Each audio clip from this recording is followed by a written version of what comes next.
Well, hello there. So I've got the day off. Yeah. I'm enjoying a nice a week off at the end of the year. And so as anticipating, I'm enjoying some indulgences um, this week. So one of them was long walks with the dogs. Little Rudy's right back there. He's extra tired and Ollie's asleep up on the pillow. So the boys had a real good walk. But while we were walking, I was enjoying the book that I've taken up last week, which is a book by Oliver Wendell Holmes, not the Supreme Court justice, but his father. And frankly, Holmes is an author that I had never read before. I'd heard the name. I knew a little bit. I didn't know about the Supreme Court justice. I had heard about the author, but I happened upon it by somebody mentioning it in one of the other books that I was reading. So I on kind of on a whim, I just kind of picked it up and bought the book, and it's called Autobiography. No, sorry, The Autocrat at the Breakfast Table. Uh, and I really wasn't sure what I was getting into when I picked this up. What kind of book was this going to be? Well, what a delightful surprise it was for me to discover that this is a contemporary of one of my favorite authors, Ralph Waldo Emerson. Emerson, of course, was a resident of Concord, Massachusetts at the middle of the 19th century and had some other contemporaries, Henry David Thoreau, of course, being one of them. And they started they had the Transcendentalist group. They had the Saturday Club. They had a magazine called The Dial. And lo and behold, Mr. Holmes was actually one of the charter members of the Saturday Club, and Emerson later joined. And he actually refers to Emerson a few times in here. You can see a lot of similarities between the writing styles of Emerson and Holmes.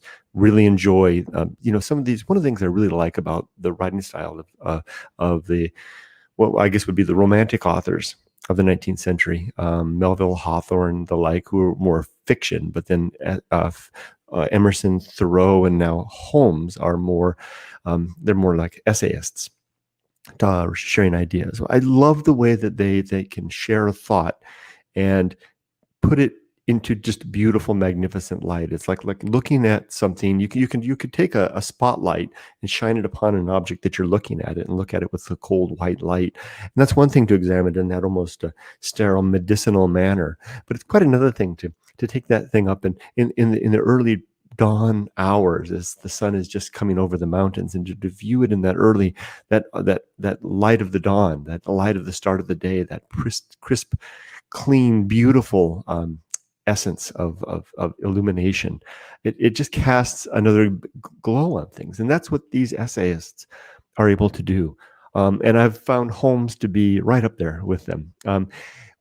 Interestingly, in some different elements, Emerson and Thoreau talk more about moral philosophy, maybe, whereas Holmes is more practical. He talks about moral elements as well.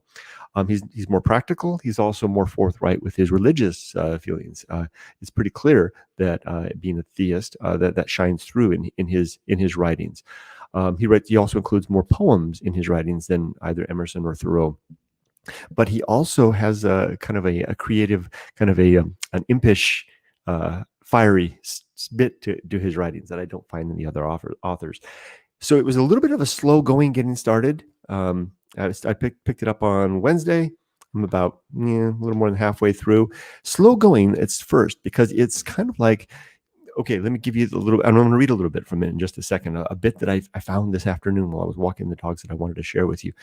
It's a little bit slow because it would be like suddenly, maybe you got on a train that was headed between two big cities, and you got on with your luggage and you came walking in, and you're trying to find a place, and there's an open car that's got a room in it, and you open the door and there's 4 or 5 people in there in a heated conversation. You come in with your luggage and, oh, you mind, may I have a seat with you? And you come in, you find a seat, you put your luggage away and you sit down, and they're in the heat of it. They're in the midst of it all, right? They're going at it. You don't quite know what's going on. That's what it's like to start this book. The Autocrat at the Breakfast Table is basically Holmes's ideas set in the stage of a memory that he had as a youth, while living in a boarding house in, I think it was in Boston, where he was a young boarder. And as boarding houses were in the 19th century, the lodgers in the boarding house would typically get their board as well as their room. So they would all come down and have their meal, I think breakfast and dinner, with the mistress of the house, the woman that was the governess or whatever, not governess, whoever's running the house, and they would all talk. Now, so what he's done here is basically he's collected these ideas that he shares in this book. I don't know how long he's collected them, or I imagine they came through his journal or whatnot, or his talks at the Saturday Club, or maybe some ideas that he shared in the Dial magazine. But anyway, he's got these ideas, and he said instead of just throwing them out, I'm going to find a way to weave them together. Now, I can relate to that. I don't know where my own book is, but in Going Alone, I do the same thing. I took a lot of different ideas and I wove them into the story of the deep desert and the exploration of the desert, and taking those ideas and putting them together. So I'm not unfamiliar with, and I'm really quite attracted to the idea of taking ideas and finding a vehicle by which they can be shared. That's what he's done here, and what he means by this, the autocrat of the breakfast table, is that in this boarding house, every morning they have breakfast together, and there are like 4 or 5 key figures in this, and one of them is the old man that sits directly opposite from him. Another one is the schoolmistress, young woman who runs a school. Another is the divinity student, a young man who's studying for the clergy. There's also, I think there's a guy named John. We don't know much about John. And there's a couple of other people too. I can't quite come to mind, but the autocrat, his speciality, he is a lecturer. So in that date and time, this is, imagine 1860, so something like that. People's entertainment, of course, no TV, no radio, and anything like that. A large part of their of the entertainment in New England would be to go to the local lyceum, which is basically a big building where you could go and listen to somebody do a lecture. There were people who made their whole living traveling around the country, giving lectures. And so, the people of the town would get together and, Emerson's going to be, in fact, if you read Emerson's writing Self-Reliance, I believe, was a lecture that he gave at Lyceum. His others were as well. Thoreau did not. Thoreau wrote Walden outright, from his journal entries and his 2 years out at Walden Pond. But so imagine at the breakfast table there, you've got the school marm, you've got the old man, you've got the divinity student, you've got John, and there's a few others, and then there's this guy, and his thing in life is he is a lecturer. Okay, which he is. I think Holmes actually was a lecturer as well, but he is a lecturer, and so he is the autocrat, of course, the kind of the king of the breakfast table. I mean, this is a man to whom the community will pay him $50 for a couple of lectures overnight, which is a lot of money back then, right? So you get the benefit of lodging with a lecturer, is that you get to hear him expound upon his ideas, which he uses, and he talks about it in the book. He uses this venue as a place to feel out, kind of like a comedian would try out their jokes with a friendly audience, or at least a safe audience, in order to, at smaller clubs perhaps, before taking them out to the big venue. So that's what this is. So imagine, like I said, you get into the train, you find yourself a room, you put your stuff, and everybody's in the heat of it, and that's exactly what it is to start this book. You're like, what, who, what are you guys talking about? I don't get it. And there's no preamble, there's nothing that leads up to it. Holmes doesn't really set the stage to tell us that this is how this is going to unfold. It just basically does. And so if you read this book, it could be in about the first 10 or 15 pages, you could be in danger of giving it up because you just don't get it, right? It's just like, what's going on, right? So, but once you finally start to get the cadence and you realize that he's using square brackets to interject language where he's describing how the others are reacting, and there's very little actual speech from the others. He talks about how he'll say something, he's pontificating, and he'll say something, and he'll eye the schoolmistress, and with her body gestures, or somebody will mumble something, and very rarely somebody will actually say something back. So, but you're getting the reflections, and it's interesting because in so doing, we are able to then couch his musings with the opinions of the various types of people of the time. So another very interesting thing from this book is that you get a really interesting glimpse of what it was like to live in maybe the 1850s, 1860s in the Boston area, and know what the society was about. And it's very interesting things. And people, one thing I've learned is that people are far more interested in what probably would be considered rather dull topics to us. And maybe sometimes when he's talking, it kind of seems like droning on and on. But then I've already taught myself an interesting trick. If ever I don't understand a passage of what he's saying here, I go back and read it again, and then again, and especially the poetry, because the poetry is really hard to read. But then you start reading, oh, I get it. It's like suddenly, it's starting to come clear, and I see what he means, because nowhere is anything in here dull. It's all fascinating, but it takes a little bit of practice to kind of get the gist of it. So I'm going to go ahead and read the bit that I was just reading with the dogs. It's only a paragraph, one big paragraph and one little bit. But before I do that, I see a couple of comments. Let's see what's going on. And hello, everybody. Cloud S says, let the blessings of this season be upon you, and likewise to you. Crusader, good afternoon to you, Kurt. Good afternoon to you, Crusader. And Robert, hi, Kurt. First thing that came to mind when I saw this title was that is the road that leads to the dark rider. Too much thinking. The dark rider. Who's the dark rider? I'm not sure what that one means. Anyway, let's read the bit that I wanted to talk about. And the reason that I found it really interesting is he's talking about something that is of quite interest to me, which is the inability to silence the never-ending thoughts that are in my head.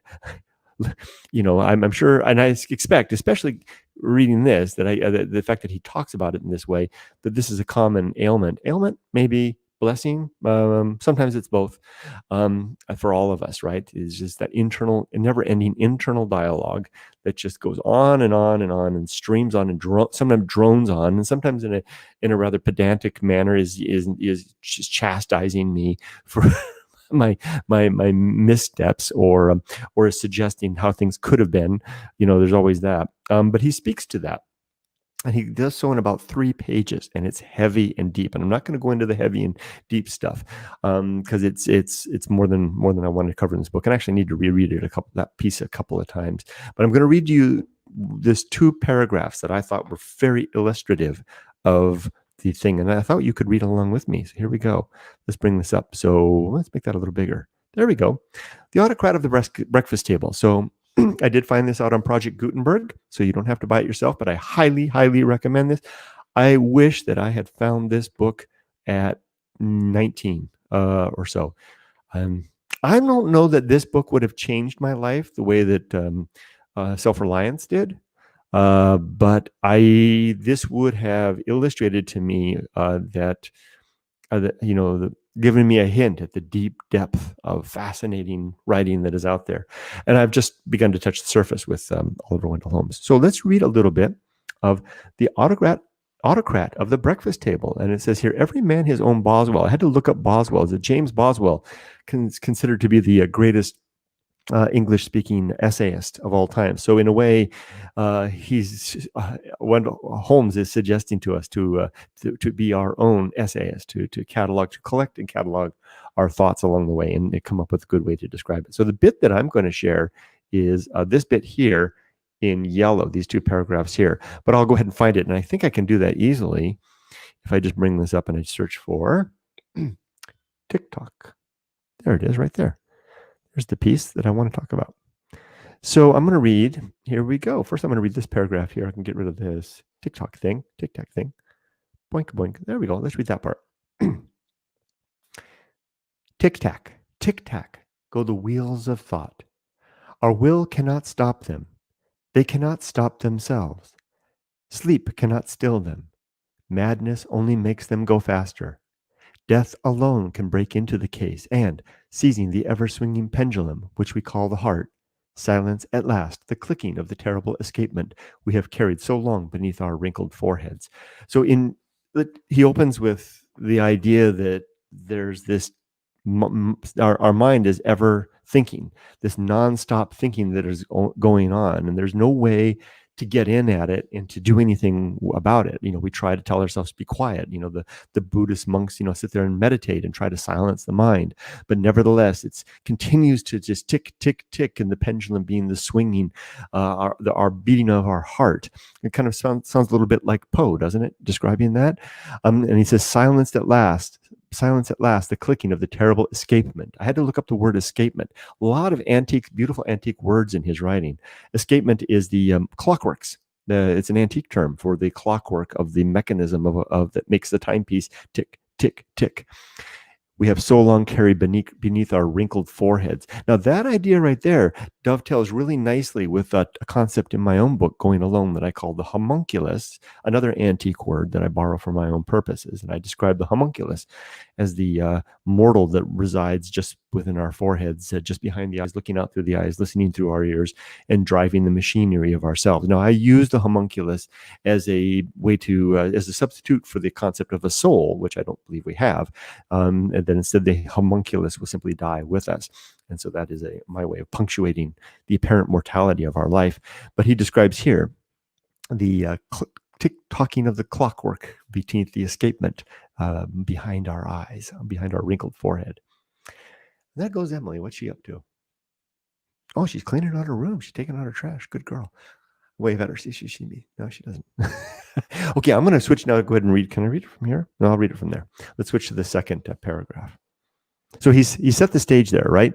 We all have this. And when I read that, I was like, oh, yeah. I know exactly what you're talking about there. I've got that damn never-ending, incessant thoughts that are in my head. Oh, it's okay. It's okay. So the neighbors, Emily's talking to our Japanese neighbors across the way. So we have Japanese woman that lives, and the dogs can hear it. There's a Japanese woman that lives directly across from us, and she's married to a foreign devil like me, and they both speak. Well, of course she speaks Japanese because she's Japanese, but he speaks Japanese really well too.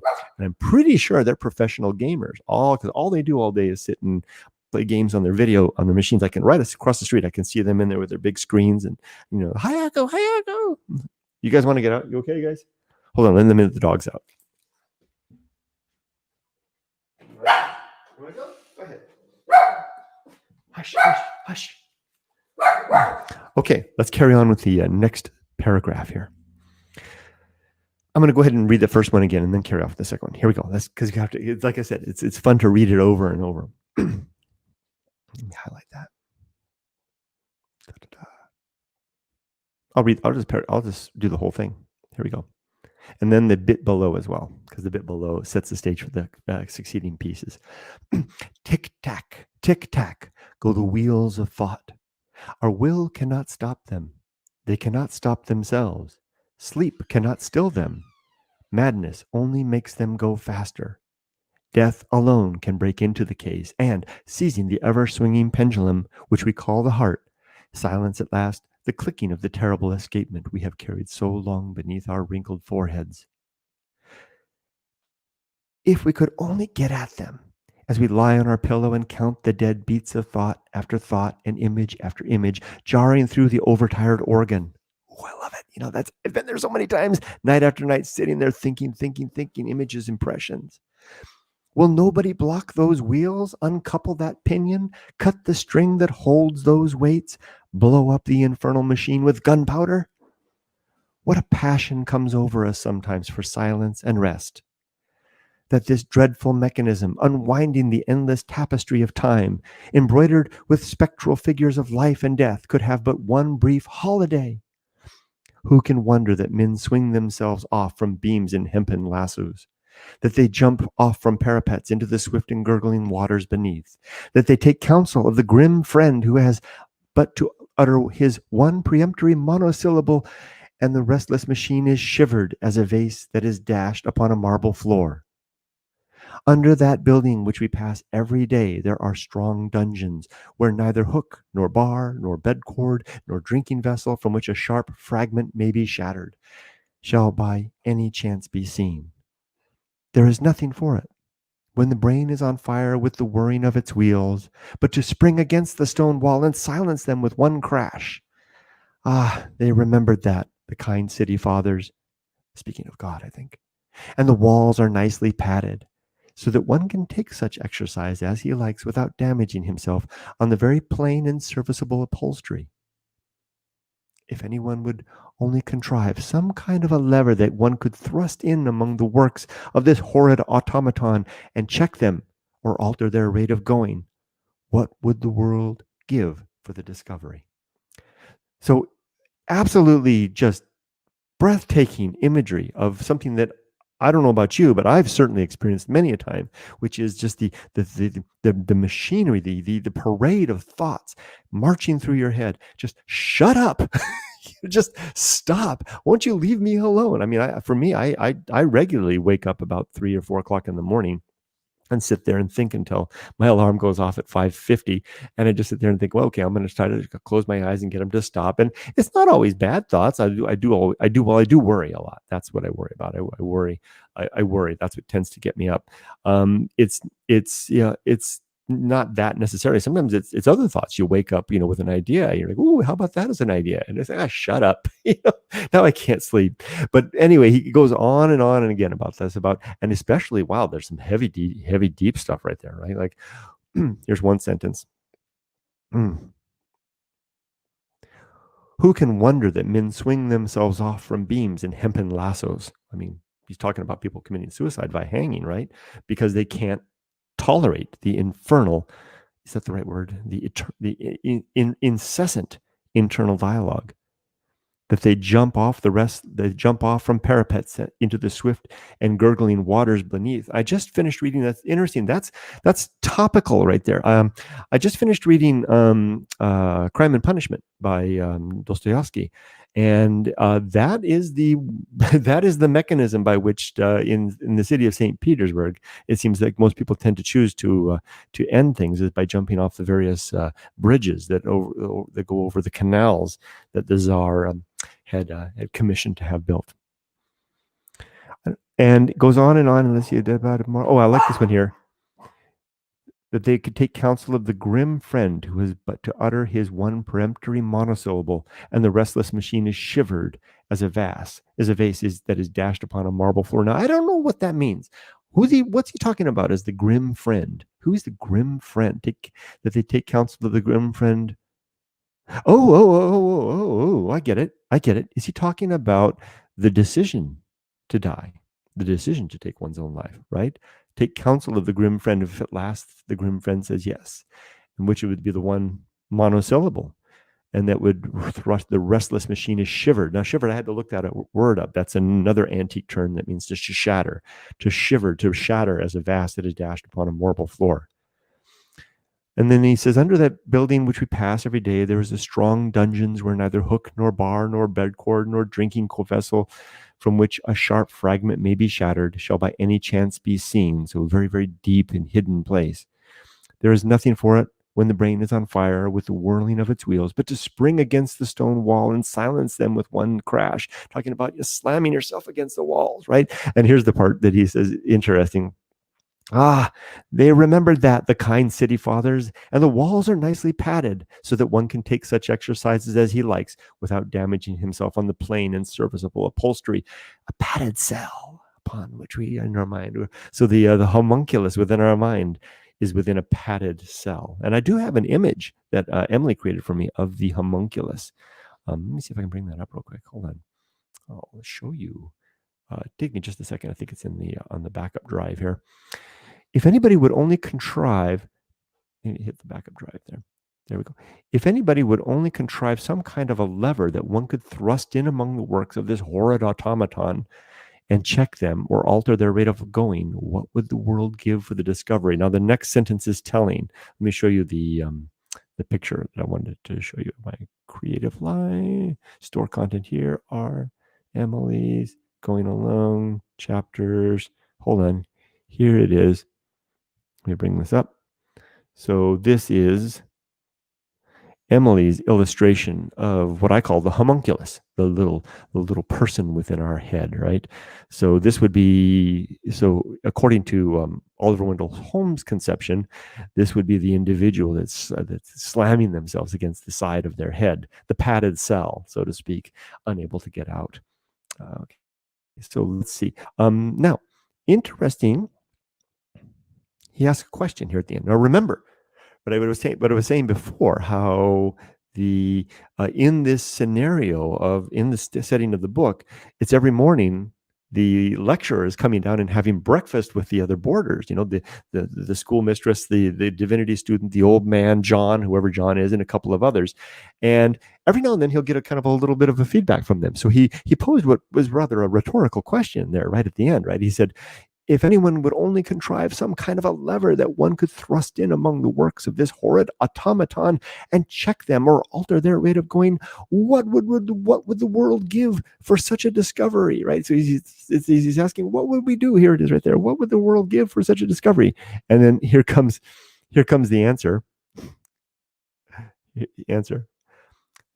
He opens with this little dash at the end to signify the silence. A little bit of silence. He's like, "What would the world give for this discovery?" And then the boarders are there munching their breakfast, and you hear somebody say, "From half a dime to a dime, according to the style of the place and the quality of the liquor," said the young fellow whom they call John.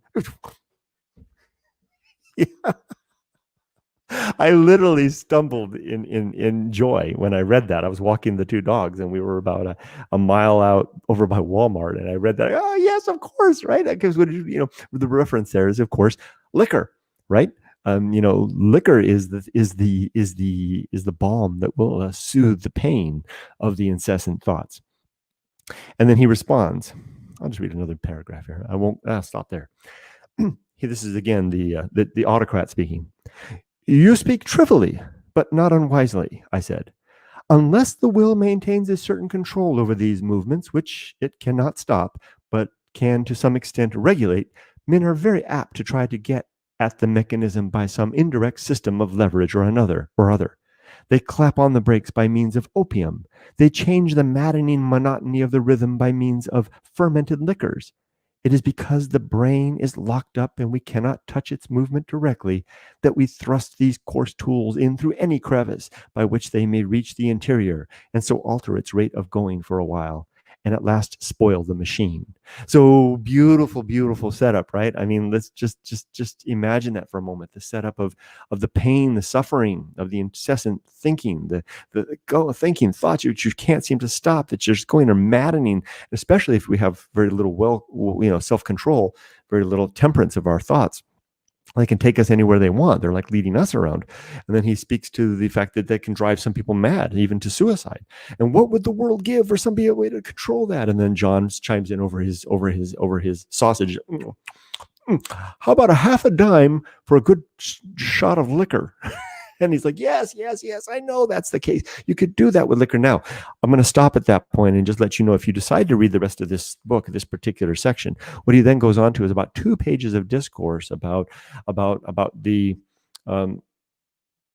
challenge of being of where that can lead, right? How that can actually derail us from the contemplative life or the creative life or life or the artistic life. And he also talks a little bit about how there's different types of people of the artistic or academic bent that might be differently susceptible. For example, the more artistic types tend to be more susceptible because of their reliance more on the muse, right? Wherever the hell that comes from. And I speak to the muse in my own book, Going Alone, whereas the more rational, the scientific type tend to be maybe more self-disciplined and less apt to succumb. But in any case, giving into it and finding the succor through liquor or other sorts of remedy, basically, it's an off-ramp from the highway of life onto a rest area where we will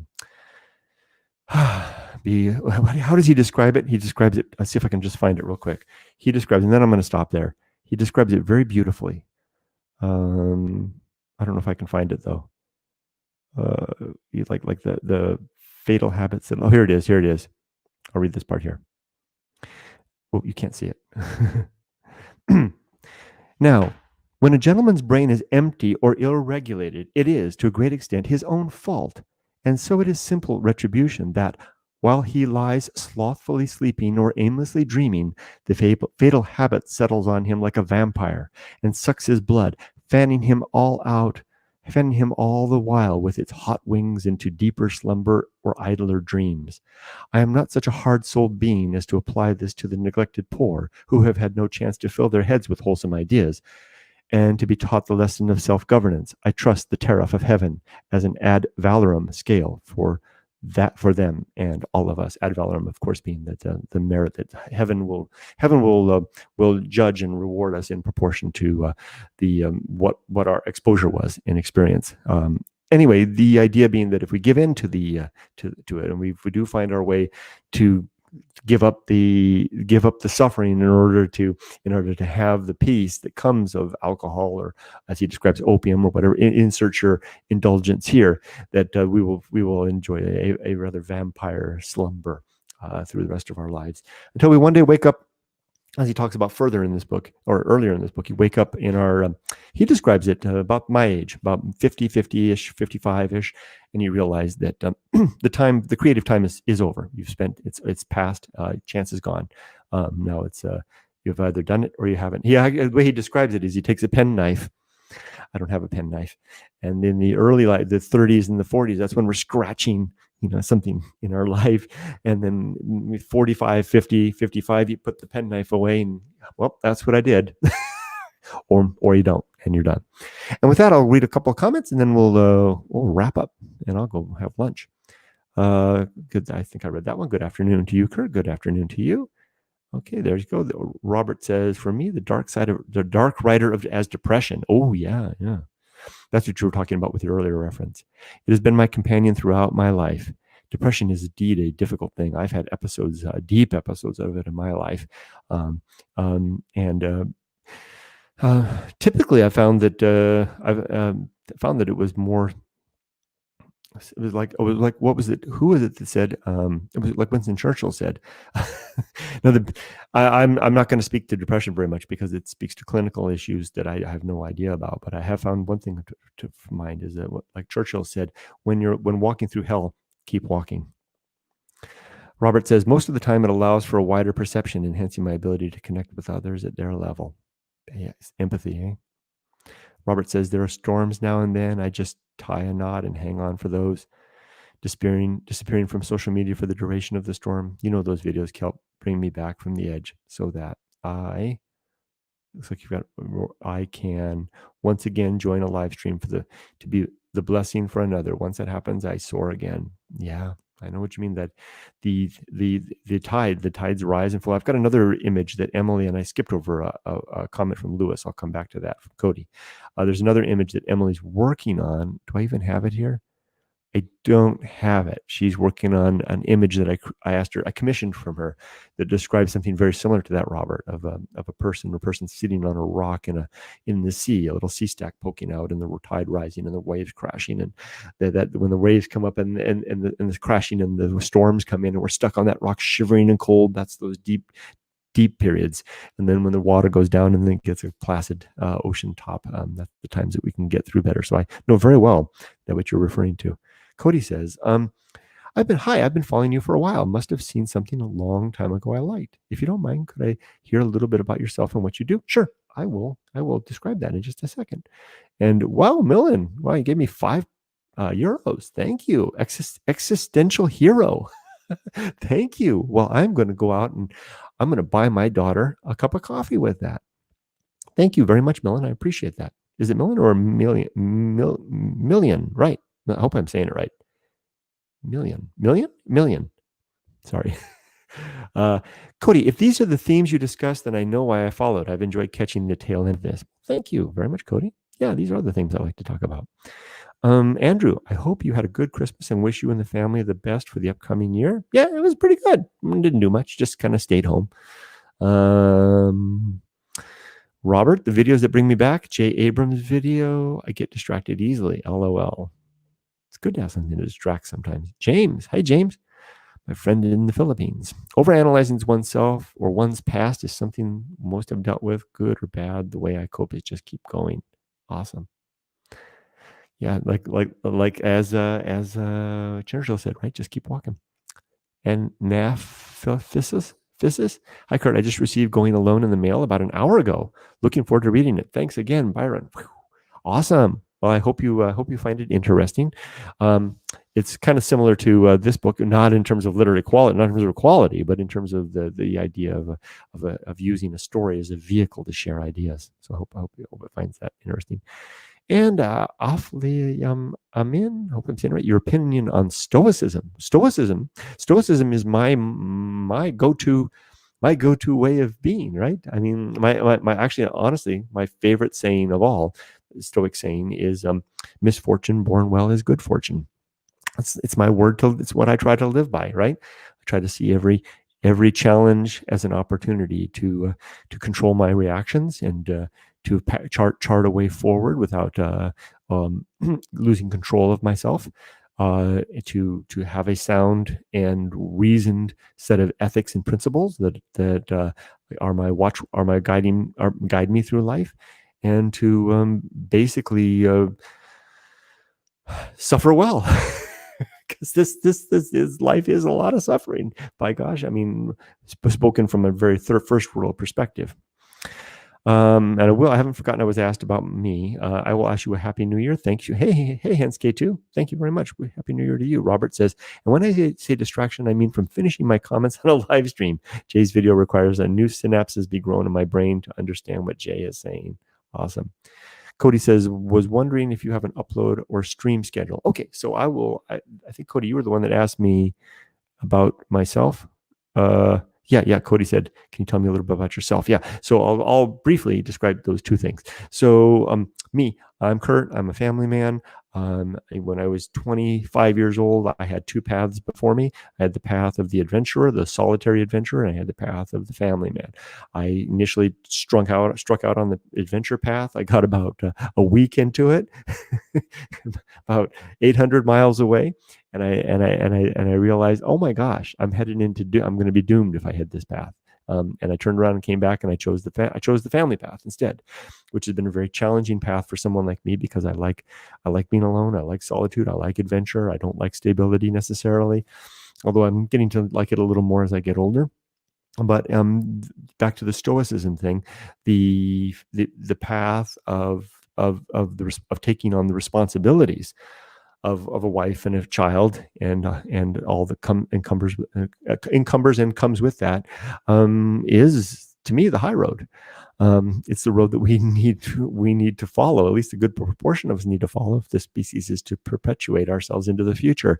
So coming up with that led to a life of culminating in my book Going Alone, and then the book that I've really finished but I've begun the process of editing, which is The Good Life, which basically is the journey and the result of that. It is my barbaric yelp, and so that's me. That's who I am. I'm 56 years old, probably going to be dead probably in less than 15 years, I imagine. And so I'm trying to relish every summer I have along the way. But for the most part, I'm pretty much wrapped up, everything wrapped up, wound up, and happily spent. I feel I'm like a runner who's kind of sees the end of the finish line. Oh man, I'm tired. It's been a good race though. Yeah. Okay. Here we go. Through the exit, and quite satisfied for the run. So that's me. Stream schedule. The only thing I do regularly is every Tuesday at 7 p.m. Pacific time and noonish Japan time. I get on the horn with my friend Mully, and we do something called The Bench. Every now and then we skip that, depending on how things are going. But for the most part, it's pretty regular. Let's go ahead and wrap these up. Let's see. Let's see. Okay, I think I've already talked about that one. Oh, there we go. Wish you a new year full of not so safe life adventures. Yeah, maybe. Jonathan, I don't know. I don't know what the new year is going to have in terms of that. I did go out to Siberia last week, and I kind of got out there, and I was like, I think I'm done with this. But then I came back. I did write an essay while I was out there, and I came back, and this is here it is. This is the book that I write in now. All the essays. When I'm in the desert out in Siberia, I write here, and then I come back and I transcribe that into the books and stuff like that. Here's more stuff there, and so I did come back and I wrote an essay. I wrote 3 essays actually while I was out there. And the one I transcribed this morning, I just wrote it in, I typed it into the book, right? Yeah. And I actually made it a blog post. I was looking, I was like, I couldn't write that here. I could only write that in Siberia. And again, he talks about that too. Oliver Wendell Holmes, the muse, right?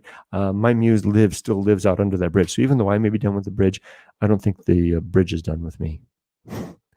Let's see. I'll wrap up here. Cody says, well, you seem wonderful. I'd love to read your book. Where can I find it? You can find it on Amazon. Here, I'll show you. Just search for, going to Google. Well, I got to show you the screen. Wink. Going Alone. There it is right there. Going Alone, A Life of Courage, Joy, and Independence by Kurt Bell. So you can click on, that's under Google Books, but it's on Amazon. Here you go. Just click on the Amazon link. Excuse me. And there it is right there. So it's in paperback, and that's the Kindle version right there. This is the paperback version right here. So it's only $12.95. But I'm not necessarily trying to sell the book. So, but thank you. All right, everybody. Well, I am going to go ahead and wrap up now, and I'm going to wish you all a terrific week. Tomorrow night I'll be on with Mully, and I'm going to wish you all, if I don't talk to you again before then, a terrific New Year. And I want to say a million thank you again for the $5. I'm going to go grab my daughter right now and say, hey, Million bought you a cup of coffee via me. Take care, everybody. Remember, be safe, but not too safe. Talk care.